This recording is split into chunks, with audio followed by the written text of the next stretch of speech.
AP రాష్ట్ర రాజకీయాల్లో అధికార పార్టీ తర్వాత ఉండవలసిన ప్రతిపక్ష పాత్రలో జగన్ రెడ్డి కనిపించడం తగ్గిపోయింది. అదే సమయంలో ఏపీ పీసీసీ చీఫ్ షర్మిల ప్రముఖంగా కనిపిస్తున్నారు. అధికారం పోయిన తర్వాత జనంతో పని లేదనుకుంటున్న జగన్ రెడ్డి పూర్తిగా బెంగళూరుకు పరిమితమవుతున్నారు. ఎప్పుడైనా వచ్చిన రికార్డెడ్ ప్రెస్ మీట్లు వదిలి అది ప్రజా సమస్యలపై పోరాటం అంటున్నారు. కానీ షర్మిల అలా అనుకోవడం లేదు.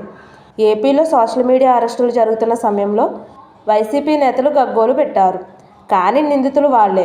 తమ వాళ్లను రక్షించుకోవడానికి వారు చేసింది ఏమిటంటే 2 సార్లు జైలుకెళ్లి పరామర్శించడం, ఒకసారి ప్రెస్ మీట్ పెట్టడం, అంతే.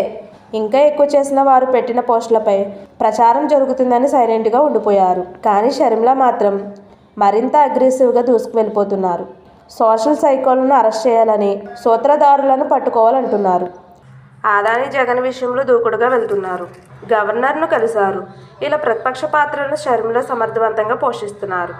లంచాలు తీసుకుని అడ్డంగా దొరికిపోయిన జగన్ రెడ్డి ఇప్పుడు బెంగళూరులో ఆ గండం నుంచి ఎలా బయటపడాలా అని చర్చలు జరుగుతున్నాయి.